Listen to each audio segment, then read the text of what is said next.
Sabado na naman mga kanegosyo. Siyempre, nandito ako para turuan kayong humanap ng tamang business at ipakita sa inyo kung paano sumakses. Hello! Resort na ito na dinarayo na mga gustong tumakas sa matinding init. Aba naitayo raw ng dahilan sa pagbebenta ng payong. Nakabenta ko ng 350,000 pieces. Of that payong. Yes, 17 pesos yung commission ko dun sa isang payong. So sila na lang magko-compute ko.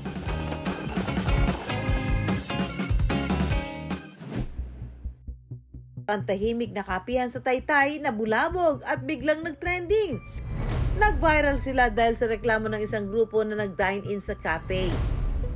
Paano kaya nila hinarap ang mga pagsubok sa negosyo? 2 to 3% lang sila umakyat. Hanggang dumami na sila, napuno na tong coffee shop. Wala na kaming ma-accommodate na ibang customer kasi napuno na nila. Uso na naman ang camping at outing ngayong tag-init. At sa ganitong mga pagkakataon, hindi pwedeng mawala ang mga pagkain fried at inihaw. Kaya ang dating reseller noon, kumikita na ng malaki ngayon.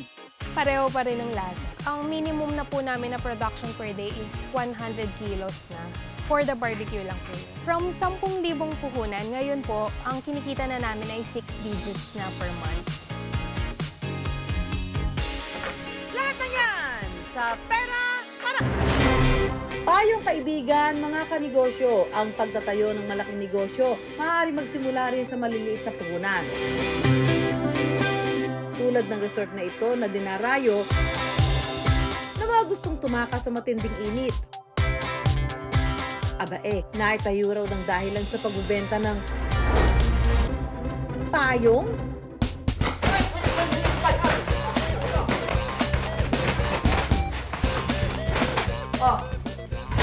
Ano nangyari? Oo ba din? Ang pagiging Sofer OA ng content creator na si Jomar Yee, nagbunga rin ng Sofer OA na kita. Mag-check out para hindi kayo nag-kinder kung hindi nyo pa alam yan. Hello! Ayan, hamima natin. Eto naman talaga may pagmamalaki nitong si Jomar, di ba? Ang bunga ng kanyang Affiliate. Kung ganito pala ang napapala ng pagiging OA o overachiever, abay, for the go!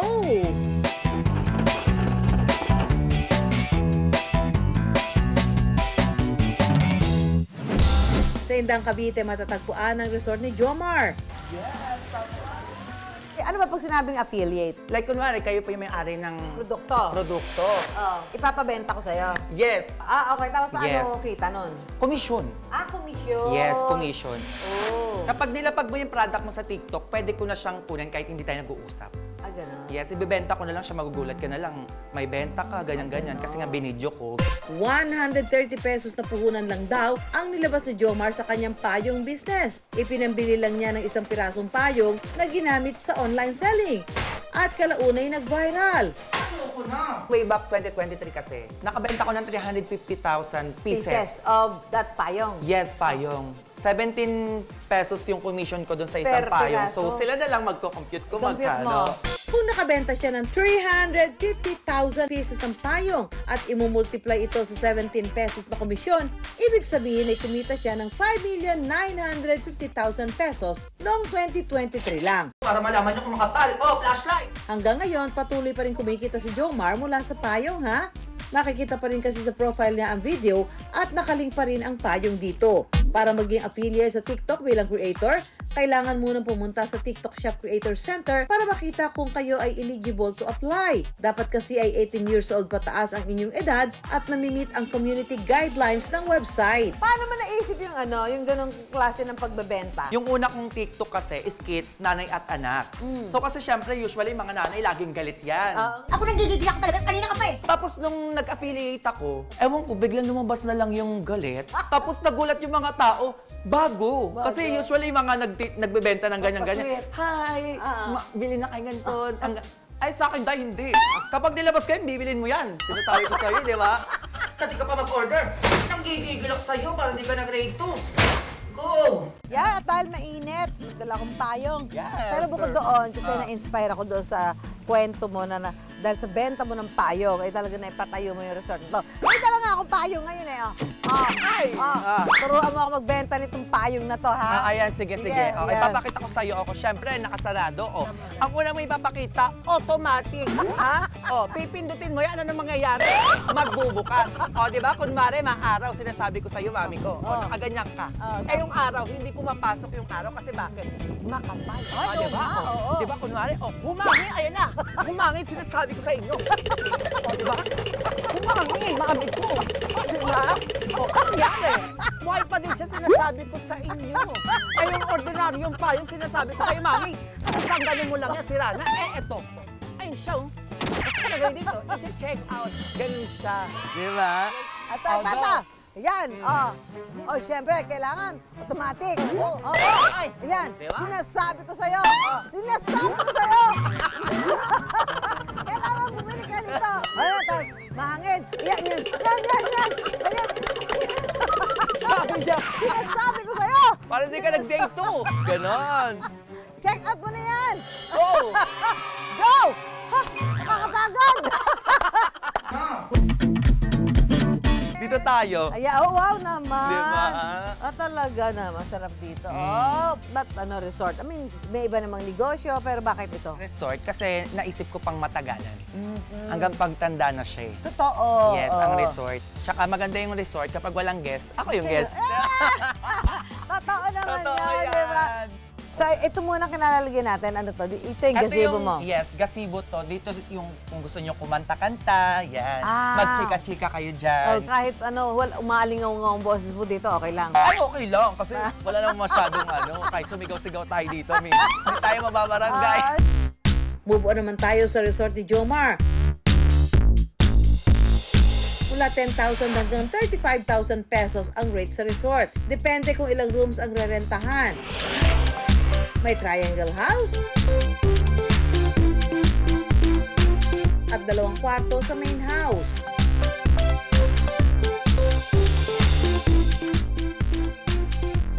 Hanggang 35 tao ang pwedeng matulog dito. Kasi pag nagbebenta ka, di ba, may dala kang payong or yung produkto, di ba, hawak mo. Ngayon, hindi mo ito mahahawakan. Ay, ano yun? Ito. Ibebenta mo itong barkada room. Ay! Di ba? Eto? Oo, ibebenta mo siya, di ba? Okay, go ako dyan. 1, 2, 3, go! Sinasabi ko sa inyo, birthday, marami kayo. Matutulog kayo dyan, ha? 16 katao, sinasabi ko sa inyo. Pag ganyan, di ba? Matutulog kayo dito, pag ganyan, dito. Meron din tayo dito, nanggigigilak talaga. Ayan, magpipicture kayo Instagrammable. Matutulog ka, ay, malamig, mami ko. Malamig, sinasabi ko sa'yo. Diba? Ano gagawin nyo, ha? Ano gagawin nyo? Pupunta kayo dito. Go. Ganyan. Bukod sa only swimming, may only massage chair pa. Huwag mo ililipad, ha? Ano ito? Ang daming kamay! Gumaganon-ganon na siya. At pwede rin maglaro ng pool.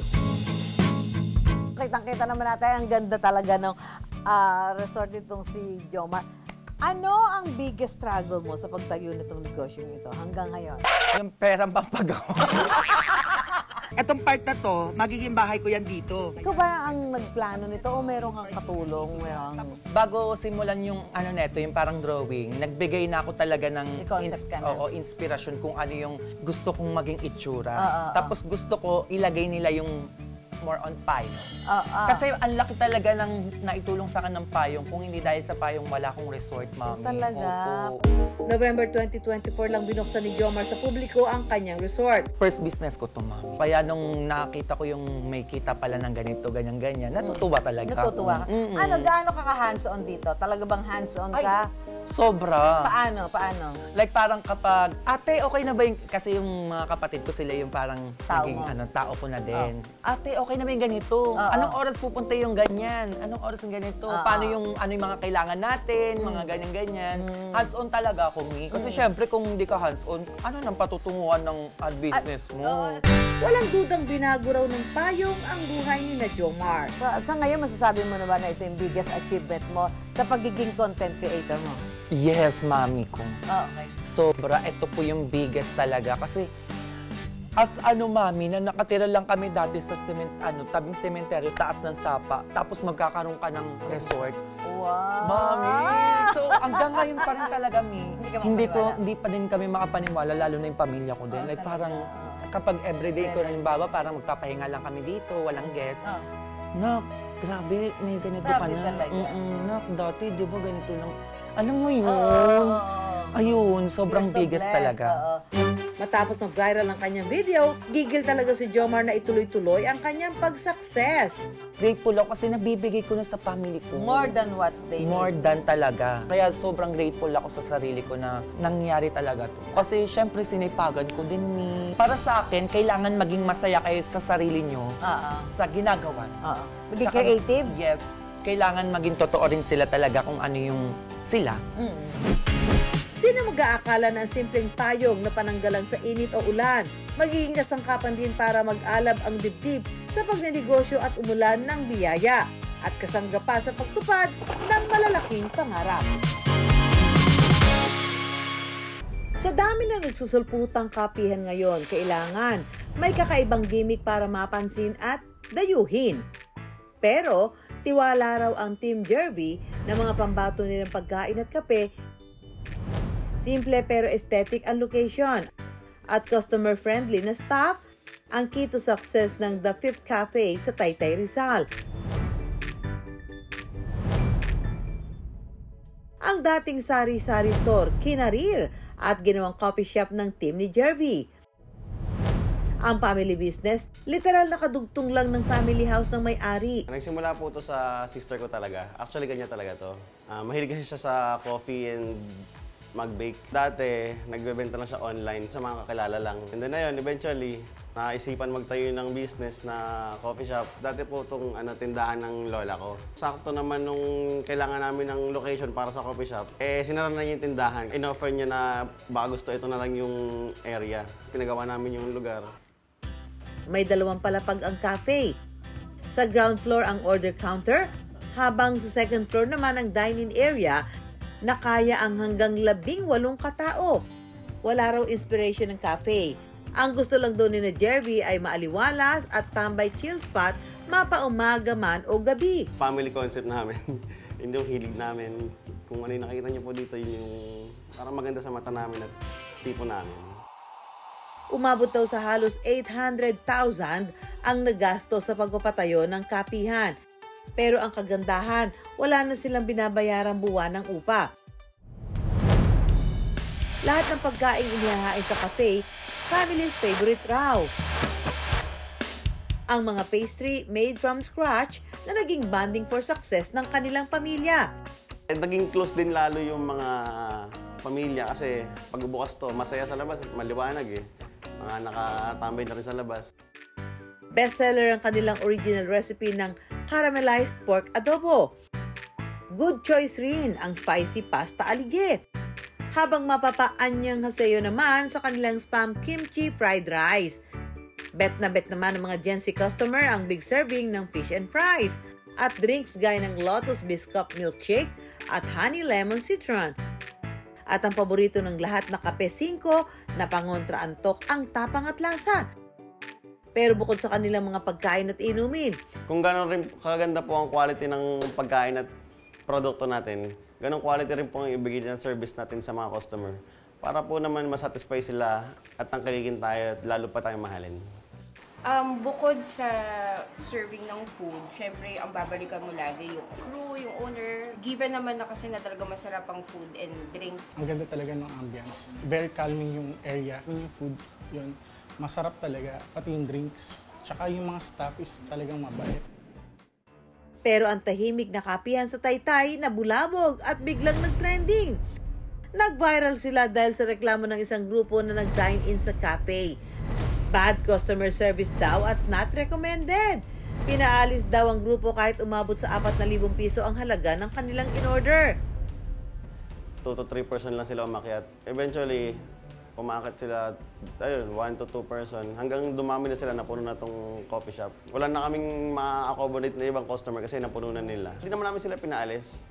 Ano lang, may naka-reserve lang talaga ng 8 p.m. Sinabihan namin sila na may naka-reserve. In-approach din naman namin sila na maayos. hindi raw nagpa-reserve ang grupo. Hindi na nga rin daw nila pinuna ang grupo na lumampas na sila sa seating capacity ng cafe. At ang pananatili ng mga ito ng halos 4 na oras. Hindi naman namin tinake na negative.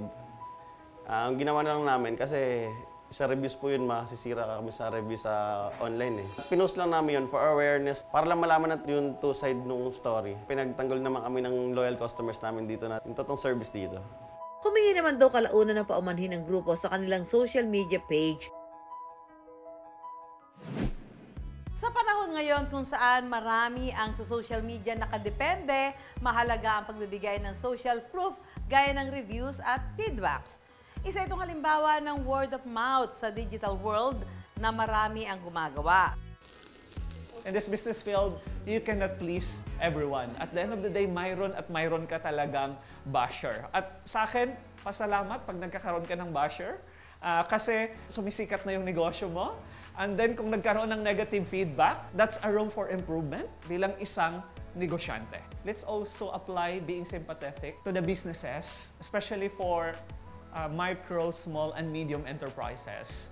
Kasi meron naman silang polisiya, but sometimes they are overwhelmed na sobrang daming tao or maraming customers. Instead of taking a negative review, we have what we call a positive feedback. Negative yung dating, pero positibo yung messaging. It's not just all about you eh. It's all about also the welfare of the people who work in that certain businesses that you are making reviews. Todo raw ang kaba ni Jervy sa nangyari. Pero tila naging blessing in disguise pa nga raw ang kanilang viral moments. Hit na hit pa rin daw ang cafe ni na Jervy na may buwan ng kitang 250,000 pesos. Mas nakilala yung coffee shop, mas lalo kami dinayo ng mga tao. Yung reviews kasi na yan, ano lang yan, parang guide lang yan. O feedback na ibang tao. Iba pa rin pagka kayo yung mismong nakapunta rin sa establishment, sa business. Natutunan po natin na lalong i-handle na maayos yung mga customers. Tsaka huwag magpapadala po sa init ng ulo. Take it professional lang. Na walang tinatapakan na tao. Sabi nga, good or bad publicity is publicity. Sa mga pagkakataong may mga puna o bumabatiko sa negosyo, gamitin itong pagkakataon para mapabuti ang produkto o serbisyo. Dahil sa pagninegosyo, ang pikon, talo! Uso na naman ang camping at outing ngayong tag-init. At sa ganitong mga pagkakataon, hindi pwedeng mawala ang mga pagkaing fried at inihaw. Kaya, samahan niyo akong mag-outing at kumain. Sa mga get-together, always present ang inihaw na barbecue at ang Pinoy favorite na lumpiang Shanghai. Masarap na, pwede pang pagkakitaan. Kaya ang dating reseller noon, kumikita na ng malaki ngayon.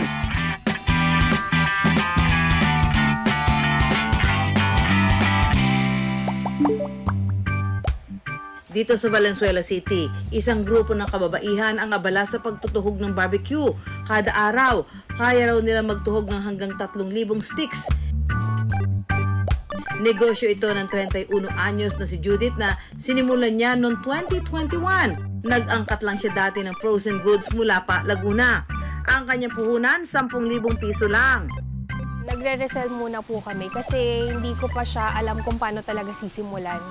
May kamag-anak po si husband sa Laguna. Tapos sabi namin, gawa naman sila ng mga tocino, embutido, tsaka barbecue. Tapos i-resell namin dito sa Valenzuela. Hindi nila inakala na papatok ito noon.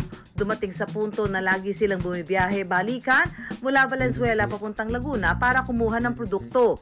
Parang mga twice a week na kami bumabiyahe, Laguna to Valenzuela. So medyo nararamdaman na namin na ang layo. So nag-decide na po kami na gawin na dito sa Valenzuela. Barbecue, tocino at embutido rin ang una nilang produkto. Ang recipe, ipinahiram daw sa kanya ng kanilang kamag-anak. Pareho pa rin ang lasa. Ang minimum na po namin na production per day is 100 kilos na. For the barbecue lang po yun. Different products and variants po, around 29 na po lahat. Sa halagang 3,500 pesos, pwede nang ma-avail ang kanilang pinakamurang reseller package. Meron na po kayong embutido, longganisa, tocino, Shanghai, iba't ibang flavors, barbecue, lechon kawali, and inasal. Sa murang presyo nito, swak na swak daw sa mga gustong magsimulang magnegosyo. Sila na po ang magpapatong ng markup nila dito pag i-retail na nila. Sa dami ng kanyang produkto, ang barbecue raw ang pinakamabenta. Malambot po yung barbecue namin. At saka malasa na siya. Kahit hindi nyo na siya pahiran ng ketchup, habang iniihaw, pwede na po. Yung machine po namin ang nagpapalambot talaga. At nagpapapasok ng marinade sa loob ng karne. High-tech na ang production ni Judith dahil de makina ang pag-marinate nila. Dahil nga mataas na yung demand namin, kailangan na namin ng mabilis. So, bumili na po kami ng machine for cutting. And then, yung isang malaking machine po dun is for marinating naman. Bumili si Judith ng marinating tumbler machine. Dito, pinaghahalo-halo ang karne at mga pampalasa. Isang oras magpapaikot-ikot ang mga sangkap sa loob. Dahil vacuum-sealed ito, mas nanunuot sa karne ang mga pampalasa. Napapalambot din sa prosesong ito ang karne. Pag gumawa sila ng sarili nila, medyo matrabaho kasi. So, mas madali po na o-orderin na lang nila sa amin and then ibibenta na nila. Buo ang karne bago ituhog sa barbecue stick. Ginugupit lang ito para sa tamang sukat at timbang. Ito po yung barbecue namin. Naka-cut na siya into strips para mabilis siyang matuhog. May mga katulong na sa operasyon si Judith, mga nanay at working student. Masaya po ako pag nakakapagbigay kami ng trabaho within the community namin. Ngayon po, nasa 8 na po kami. Dati nung nag-start kami, pati kami mag-asawa nga, kami na yung nagbabalot, kami na yung nagdi-deliver, tapos kami pa yung nagtitimpla. Alam na nila yung gagawin nila kasi hindi naman palagi na tayo as business owner, it's lagi tayo nandoon on-site. So maganda rin na alam nila kung ano yung tamang gawin. Para mapanatiling fresh ang kalidad ng produkto, vacuum sealed na rin ang mga ito. Kung magpipiknik, importanteng humanap ng magandang lokasyon. Siyempre, unang-una, dapat maglalatag kasi kayo ng mga mat. Sana pantay yung lugar, pantay yung paglalatagan, maliwalas ang lugar, malinis. Siyempre, kakain kayo, di ba? Sana may puno para presko. So, i-check nyo rin kung may mga possible na risk or danger. Huwag kalimutan ang pagkain, siyempre. No, no, no, no! Siyempre, magdala lang kayo ng mga pagkain na madaling ihanda. Hindi ba? Hindi man kayo pumunta doon para mag-fiesta. Huwag kayo magdala ng pagkain madaling mapanis, di ba? Sayang. Okay, o kaya mga prutas, mga pagkain, ganyan, gaya nito mga tinapay, na yan, hindi ko madaling ma-spoil yan. Ay, hindi dapat mawala sa pagkain nyo itong Shanghai, mga fried. Kasi ang fried, hindi naman ho yan talaga madaling mapanis. Naku, talaga kahit kinabukasan, pwede pa yan. Siyempre, ang barbecue is always the best. Marinated na dapat ang barbecue, ha? Para ihaw-ihaw na lang. Pag nag-marinate kayo ng ganito, better nga yung overnight para malasang-malasa ang inyong pagkain. Titikman na ho natin yung mga produkto ni Judith, ang kanyang lumpiang Shanghai at ang kanyang pork barbecue. Alam mo, gusto ko yung cut ng kanyang Shanghai kasi ito, parang pag malaki ka kagat, pwede dalawa. Pag maliit, medyo 3 kagat. Sarap yung Shanghai niya ha, kasi malaman. Malaman, hindi siya tinipid kasi yung iba, kaunting laman, wrapper lahat. Ito, kaunting wrapper, laman agad. Maganda ang kanyang pork barbecue dahil ang taba ay nasa dulo. Maganda yung hiwa, hindi masyadong makapal para hindi kayo makapaglaban kay Batman. Ay, sarap. Malasa, malambot. Yun yung maganda. Hindi ka nakikipaglaban. Perfect ito, Judith, pa-order. Dapat pagka ihaw nyo, in 2 hours kailangan ma-consume nyo na siya. Kasi di ba kukurat uli yan eh. Tapos mahirap, pag ininit nyo na lang uli, hindi na maganda. Iba na yung lasa eh. Maganda yan, pagka ihaw, kain agad. Sa loob lang ng 5 taon, malayo na ang narating ng kanyang negosyo. Ngayon po, nakakapag-deliver na kami halos buong Luzon na, from North Luzon to South Luzon at saka Metro Manila. From 10,000 puhunan, ngayon po, ang kinikita na namin ay 6 digits na per month. Ngayon po, nakabili na kami ng sasakyan, tapos nakabili na rin kami ng mga commercial na machines namin. At ngayon po, nagpapatayo na kami ng walk-in freezer namin. Ang pagninegosyo tulad din ng pag-barbecue. Sa pag-marinate ng karne, kailangan ng tamang timpla at sapat na panahon para malasahan ang sarap, saka tuhugin ng kita at kung ano-ano pang biyaya. Kaya bago mananghalian, mga business ideas muna ang aming pantakam. At laging tandaan, pera lang yan, kayang-kayang gawa ng paraan. Samahan nyo kami tuwing Sabado, alas 11:15 ng umaga sa GMA. Ako po, si Susan Enriquez para sa Pera Paraan.